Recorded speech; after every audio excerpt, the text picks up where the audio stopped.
নারায়ণগঞ্জের রূপগঞ্জ উপজেলার গোলাকান্দাইল চৌরাস্তা এলাকায় এশিয়ান হাইওয়ে বাইপাস সড়ক দখল করে নিয়েছে ময়লার ভাগাড়। দীর্ঘদিন ধরে পচা ময়লা আবর্জনার স্তূপ জমে থাকায় পথচারী, যানবাহনের যাত্রী ও স্থানীয় বাসিন্দারা চরম দুর্ভোগে পড়েছেন। এতে পরিবেশও মারাত্মক হুমকির মুখে পড়েছে। স্থানীয় সূত্রে জানা যায়, গোলাকান্দাইল সহ আশেপাশের হাটবাজার, মাছ ও সবজির আড়ত এবং বাসাবাড়ির ময়লা নিয়মিতভাবে ওই সড়কের ওপর ফেলা হচ্ছে। প্রকাশ্যে ময়লা ফেলা হলেও এ বিষয়ে প্রশাসনের কার্যকর কোনো পদক্ষেপ দেখা যাচ্ছে না। ফলে পুরো সড়ক জুড়ে সৃষ্টি হয়েছে ময়লার স্তূপ, যা জনজীবনকে দুর্বিষহ করে তুলেছে। দুর্গন্ধের কারণে মহাসড়ক দিয়ে চলাচলরত যাত্রী ও পথচারীদের নাকে রুমাল চেপে চলাচল করতে হচ্ছে। বৃষ্টি হলে পরিস্থিতি আরও ভয়াবহ হয়ে ওঠে। মাঝে মাঝে লোক দেখানো পরিষ্কার কার্যক্রম চালানো হলেও কয়েকদিনের মধ্যেই তা আবার আগের অবস্থায় ফিরে যায় বলে অভিযোগ স্থানীয়দের। অনেক মানুষ যাতায়াত করে, বলতে বলতে মানুষ বিরক্ত হয়ে যায়। আমাদের গাড়ি ঘুরে আসে, ভিতরে ময়লা জমে, অনেক কিছু জমে, আমরা বিরক্ত হয়ে যাই। আমরা আশা করি এটা আমাদের অতি শীঘ্রই ময়লা আবর্জনাটি আমাদের পরিষ্কার করে দেয়। থেকে গাউসিয়া স্ট্যান্ডে গাড়ি চালাই, ব্রিজের নিচে থেকে যখন যাইতে লই তখন যে ময়লাগুলো বৃষ্টির দিন এটি উপরের দিকে আসা পড়ে, আর পরে গাড়ি লয়ে টান দিলে ভাঙ্গা না কি ওইটার ভিতরে গাড়ি আটকা যায়। এটা একটা বিপজ্জনক না? জনগণের স্বার্থে এটা যদি করে দিত, সিটি কর্পোরেশন তো এটা করে না, এটা করা দরকার। অতি শীঘ্র এই জায়গাটা গাউসিয়ার ভিতরে, রূপগঞ্জের ভিতরে এই জায়গাটা একটু পরিষ্কার করা দরকার। আমরা গাউসিয়া থেকে মিনাবাজার রোডে গাড়ি চালাই। এখানে যে বাংলাচুরা যে ময়লা আবর্জনা আমাদের অনেক ক্ষতিগ্রস্ত হয়। মনে করেন মাছি মশা যেগুলো আছে, অনেক গন্ধ বাসে, আমাদের শ্বাসকষ্টের সমস্যা হয়। এগুলো যদি দীপু ভূঁইয়া সাহেব যদি এগুলো দেখতো, যদি নিজের চোখে এসে যদি দেখতো, এগুলো আমাদের অনেক উপকার হইতো। এগুলো যদি কাজগুলো করতো, যদি এখানে আমাদের এমপি সাহেব আছে দীপু ভূঁইয়া, ওনাকে আমরা ভোট দিয়ে নির্বাচন করেছি। অনেক এই যে মানুষজন তো দেখতেছেন কি এক অবস্থা, নাকে হাত দিয়ে আসতেছে, অনেক আমাদের কষ্ট হচ্ছে। ঠিক আছে, মাছি মশা অনেক সমস্যা হতেছে। ময়লা ফেলা চেয়ে দিছে, যার কারণে যানজট গর্ত তৈরি হয়েছে, আডুফুডি এনে গাড়ি আসতে পারে না। এই সাইডে রং সাইডে ঢুকিয়ে গিয়ে গাড়ি যানজট লাগাই মানুষের উপর তুলে দেয়, মোটর সাইকেলে জাম লাগায়। আবার এই সাইডে বাস বুস থুয়ে দেয়, রাস্তা বলক হয়ে যায়, এদিক দিয়ে গাড়ি আসতেই পারে না। এই ময়লা যদি না সরাইতো, এই রাস্তাঘাট পরিষ্কার হইতো না। আমরা চলাচল করতে পারি না, একটা ছোটো গাড়িও আসতে পারে না। বড় গাড়ি দুই একটা আসে, তাইও আবার এটা এই বয়ে পড়ে। রাস্তার গর্ত আছে, অনেক বড় গর্ত হয়ে গেছে গা। এই ময়লা আবর্জনা ফেলায় পানির লাইনও করে না, কিছু না, এই রাস্তা বন্ধই থাকে।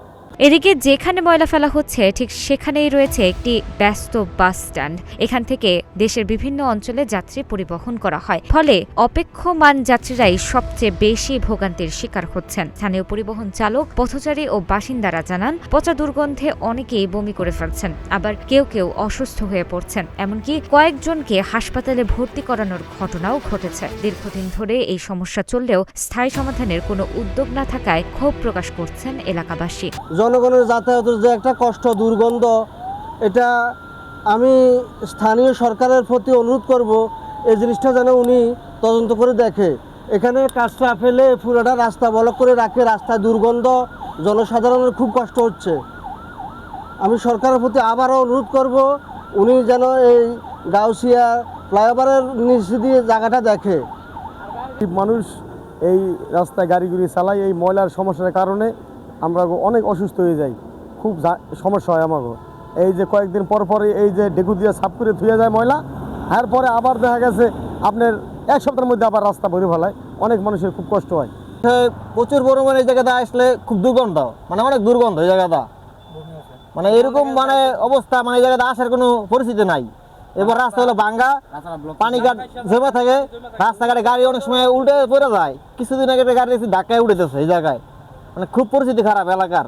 রাস্তার মধ্যে মরা মুরগি ফালা দিয়ে দেয়, আর একটু বড় পুরো রাস্তা যদি আপনার ব্লক করে দিতে পারবো ময়লা ফালাই, আর কি করবো আমরা সাধারণ পাবলিকে? আমরা এখন এটা দুর্ভাগ্য ঘটনা ঘটতেছে। স্থানীয়রা দ্রুত এই জনবহুল এলাকা ও মহাসড়কের পাশ থেকে ময়লার ভাগাড় অপসারণে সংশ্লিষ্ট কর্তৃপক্ষ ও স্থানীয় সংসদ সদস্যদের হস্তক্ষেপ কামনা করছেন। রূপগঞ্জ উপজেলা নির্বাহী কর্মকর্তা সাইফুল ইসলাম বলেন, উপজেলা প্রশাসনের পক্ষ থেকে মাঝে মাঝে এশিয়ান হাইওয়ে সড়ক থেকে ময়লার স্তূপ অপসারণ করা হয়, তবে এক সপ্তাহের মধ্যেই তা আবার জমে যায়। তিনি জানান, ইউনিয়ন পর্যায়ে বর্জ্য ব্যবস্থাপনা না থাকলেও জনগণের দুর্ভোগ কমাতে প্রশাসন কাজ করছে। ইতোমধ্যে একটি নির্দিষ্ট ডাম্পিং স্থানের ব্যবস্থা করা হয়েছে, যা আগামী 1 মাসের মধ্যে বাস্তবায়ন করা হবে। তার পাশে যে ওয়েস্টগুলো ফেলা হয়, এই মার্কেট থেকে প্রতিদিন আসলে এই ম্যাটেরিয়ালগুলো ফেলা হচ্ছে। আমরা উপজেলা প্রশাসনের পক্ষ থেকে বেশ কয়েকবার এগুলোকে আমরা সরিয়ে ফেলেছিলাম, বাট আসলে যখনই সরাই 1 সপ্তাহের মধ্যে আবার এটি ভরে যায়। আমাদের আসলে একটি পার্মানেন্ট সলিউশন দরকার, কিন্তু আমাদের লোকাল অ্যাডমিনিস্ট্রেশনে আমাদের আসলে ওই ক্যাপাবিলিটি এখনও তৈরি হয়নি যে এই ওয়েস্টকে আমরা ম্যানেজমেন্ট করে কোনো বাই প্রোডাক্ট তৈরি করা। যেমন পৃথিবীর বিভিন্ন দেশে এই ওয়েস্ট ম্যাটেরিয়ালসগুলোকে পুড়িয়ে এগুলো থেকে ব্রিক তৈরি করা হয়, লাইট ব্রিক, এবং এগুলো দিয়ে ওয়াকওয়ে তৈরি করা হয়, বিশেষ করে গার্ডেন কিংবা পেভমেন্টে। বাট স্টিলও আমাদের এই ক্যাপাসিটি তৈরি হয়নি। বাট আমরা যেটি করেছি, এখন আমরা একটি জায়গা, সরকারি জায়গা নির্ধারণ করেছি, সেখানে আমরা এগুলোকে ডাম্পিং করব এবং আমরা চেষ্টা করছি যে এগুলো যাতে একটু লোকালয় থেকে দূরে আমরা ফেলতে পারি। এ কারণে আমাদের একটু সময় লেগেছে। আমরা আশা করছি এই মাসের মধ্যে এটার একটা পার্মানেন্ট সলিউশন আমরা বের করতে পারবো। তানাজা আফরিন, প্রতিদিনের বাংলাদেশ।